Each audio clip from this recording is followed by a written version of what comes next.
94세 워런 버핏 버크셔 해서웨이 회장이 애플 지분을 줄이기로 결정했을 때 대체 몇 수 앞을 내다본 걸까요? 전 세계 22억대의 애플 제품 생태계에 묶인 사람들이 있으니까 애플의 미래는 괜찮다고 생각한 것은 착각일까요? 애플은 거의 20년 가까이 깎고 다듬은 아이폰에 의존하는 사업 구조에 여전히 인공지능을 제대로 구현하지 못하는 한계를 드러내고 있습니다. 심지어 지난해 세계 개발자 회의에서 챗GPT와 연동했던 장면들이 실제로는 대부분 작동하지 않는 상태였던 것으로 알려지면서 파장이 식지 않고 있습니다. 존 그루버라고 하는 애플 전문 블로그에서 먼저 이 사실을 공개했는데 로이터와 맥루머스 등이 해당 정보를 추가로 공개하면서 1년 이상 연기될 수 있다는 사실도 알려졌죠. 애플도 사실상 시인한 상태인데 이렇게 되면 나만의 완전히 개인화된 시리, 음성비서의 등장은 기약이 없어집니다. 그런데 이런 쪽에서 좀 더 신뢰할 만한 매체, 블룸버그의 마크 거먼 기자의 얘기를 들어보면 훨씬 더 적나라합니다. 전 시리 개발 책임자였던 로비 워커의 말을 빌린 건데 저도 이런 표현하긴 좀 그렇지만 진짜 쪽팔린다는 거예요. 작년 6월 크레이그 페더릭이 수석 부사장이 프리젠테이션 하던 당시에 실제로는 미완성 상태였다는 것을 두고 내부에서도 굉장한 잡음이 있었다고 합니다. 그래도 다 이유가 있겠죠. 긍정적인 면만 본다면 애플 임원진들은 완성도 있게 제대로 만들기 위해 일부러 속도를 조절하는 면도 있다고 합니다. 하지만 지나치게 기술적인 완성도를 고집하고 비대해진 조직의 비밀스러운 문화 등으로 다른 기술 기업보다 늦어지고 있다는 비판은 씻어내진 못하고 있습니다. 현재까지 공개된 정보들을 보면 애플은 올해 iOS 18 운영체제 기간은 인공지능을 내놓을 수 없고 내년부터 배포하는 iOS 19 체제 안에서 구현을 해보겠다는 구상으로 알려져 있습니다. 하지만 이것도 이른 시점이고 챗GPT처럼 질문을 했을 때 완벽하게 맥락을 이해하고 사진으로 주변 정보를 인식하는 등의 대화형 시리의 등장은 iOS 20, 그러니까 내후년에나 첫 선을 보일 수 있다는 전망까지 나옵니다. 애플은 이 과정에서 배포로 인한 소비자들의 혼선을 최소화하면서 비전 프로 후속 제품들과 연동에 집중하는 것으로 알려져 있습니다. 올해 6월 열리는 세계 개발자 회의 2025에서는 애플이 개발자와 사용자들을 안심시키기 위해 시리의 인공지능 구현에 추가적인 성과를 보일 가능성도 있다고 합니다. 하지만 월가의 평가는 그렇지 않죠. 캐시우드의 아크인베스트에서 나온 보고서에서는 이런 식이면 애플의 비즈니스 자체가 흔들릴 수 있다.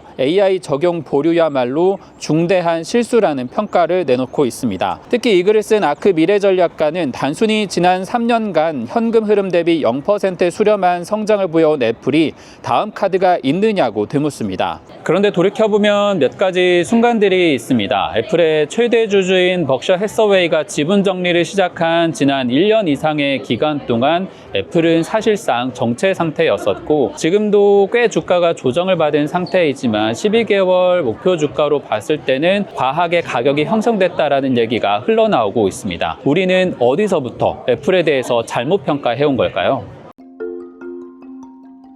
혹시 노벨 화학상을 받은 데미스 하사비스 혹은 일리아 수츠케버, 안드레 카파시, 얀 르쿤 이런 이름들 아시나요? 지금의 샘 올트먼, 일론 머스크, 마크 저커버그가 있게 한 인공지능의 천재, 석학들입니다. 그런데 이 중에 애플에서 인공지능을 개발하는 최고 책임자는 없어요. 애플의 인공지능, 머신러닝 부문 수석 부사장은 본래 존 지안드레아, 알파벳과 구글의 딥러닝 책임자였습니다. 그런데 이분도 지금 사실상 경질됐습니다. 이안 굿펠로우라고 딥러닝 교재 쓴 분도 예전에 애플에 있었는데 이분도 몇 년 머물지를 않았습니다. 팀 쿡은 대형 언어 모델인 챗GPT 등장 직전에 음성인식 기술을 키워온 엔지니어들이 통째로 구글로 옮겨가는 걸 지켜봐야 할 정도로 수모를 겪기도 했습니다. 일리아 수츠케버나 안드레 카파시 등은 대규모 신경망이나 딥러닝을 연구해온 선구자들입니다. 그런데 애플은 제품을 만드는 회사잖아요. 사진을 찍었을 때 이걸 잘 다듬어 줄 줄 아는 정도, 증강현실이나 AR 기기에서 잘 작동하는 애플리케이션을 만들어주는 정도의 기술자들이면 충분한 겁니다. 자신의 연구 성과를 외부에 공개하거나 논문을 낼 수 없는 애플은 너무나 폐쇄적인 문화에 이런 천재들이 가만히 있을 이유가 없는 겁니다. 또 하나 시리는 애플이 직접 개발한 기술이 아닙니다. 미 국방부 산하 인공지능 연구부서였던 SRI를 인수하고 이듬해 바로 선보인 서비스인데 챗GPT처럼 여러 공개된 정보들을 연결하고 추론 훈련을 하는 복잡성을 수행하기엔 오래된 코드가 바탕이 됐다는 비판도 있습니다. 그러는 사이 구글이나 오픈AI, 심지어 중국 기술 기업까지 웹 검색, 유튜브를 비롯해 클라우드상의 데이터를 대량으로 끌어오고 고도의 논리 엔진까지 단기간에 AI 성능을 끌어올려왔습니다. 이런 애플의 전략도 이해는 갑니다. 궁극적으로 이런 과정을 첨단 뉴럴칩을 가진 아이폰에서, 즉 온디바이스 기기 하나만으로 구동하려 하고 동시에 민감한 정보는 덜어내면서 개인화를 해야 하는 여러 모순이 있습니다. 또 애플은 아이폰 이후를 대비해 실패작으로 평가받던 비전 프로를 성공시킨 팀을 중심으로 증강현실, 이에 기반한 반투명 OS를 여러 기기로 확장하는 단계를 지나고 있습니다. 다시 이러한 가상 OS와 연동한 새로운 디바이스 수요를 창출하는 인공지능을 궁극적인 완성도로 선보여서 다른 기업들을 압도할 수 있다는 기대도 남아있죠. 문제는 이게 너무 느리다는 거죠.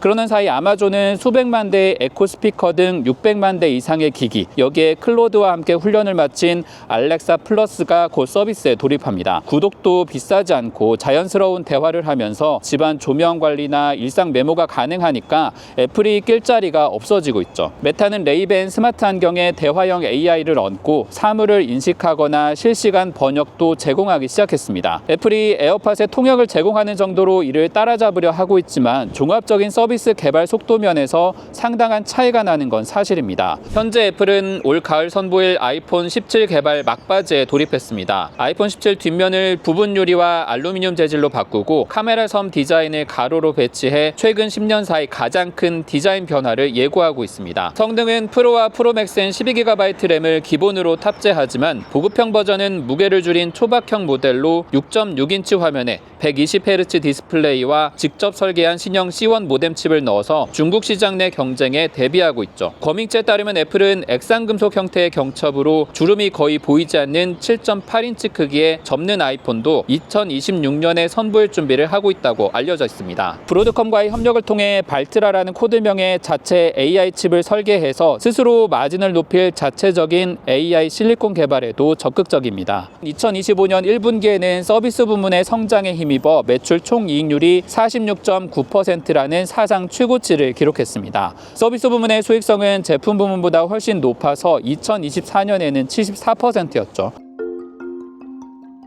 공급망 충격 속에 이런 인물이 애플을 이끄는 건 행운일까요? 인공지능 전략을 지연시키고 후계 구도도 불분명하고 혁신을 더뎠던 팀 쿡이 그간 구축한 부품 공급망을 다시 조율해야 하는 순간이 다가오고 있습니다. 스티브 잡스가 사망한 이후 2011년부터 15년째 애플을 3배 이상 키운 경영자, 대학대 산업공학을 전공하고 이미 공정관리, 적시 생산에서 탁월했던 인물입니다. IBM을 거쳐 2007년 당시에 손실에 허덕이던 애플에 들어와서 전 세계 공급망을 정비해 지금까지 키워온 공은 분명합니다. 정부의 공급망 제약을 피해 2026년까지 텍사스주 휴스턴에 25만 평방피트 규모의 서버 제조 시설을 구축할 계획도 얼마 전에 공개했습니다. 이렇게 애플의 R&D 지출은 지난 10년간 꾸준히 증가해 작년 말 기준 12개월 동안 319억 달러, 매출 대비 7에서 8% 수준입니다. 모든 것을 내부에서 소화하려는 문화로 혁신의 방식이 경쟁사들과 다르고 특히 AI 영역에서는 너무 신중한 바람에 경쟁에서 지금 밀려난 것 같지만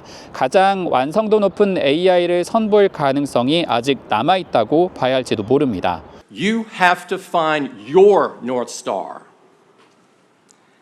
And that means choices. Some are easy. Some are hard. And some will make you question everything.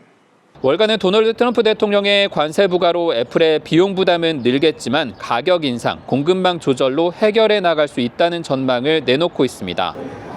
수많은 기업들이 우주를 넘나들고 0과 1이 동시에 존재하는 불가능해 보이는 순간이 이루어질 때면 이런 비슷한 감동이 있다고 생각을 해요. 한때 애플도 이런 경계를 뛰어넘겠다고 했지만 이제는 시간이 조금 필요해 보입니다. AI를 더 깎고 다듬기로 한 애플이 우리에게 이런 감동을 다시 돌려줄 수 있을까요?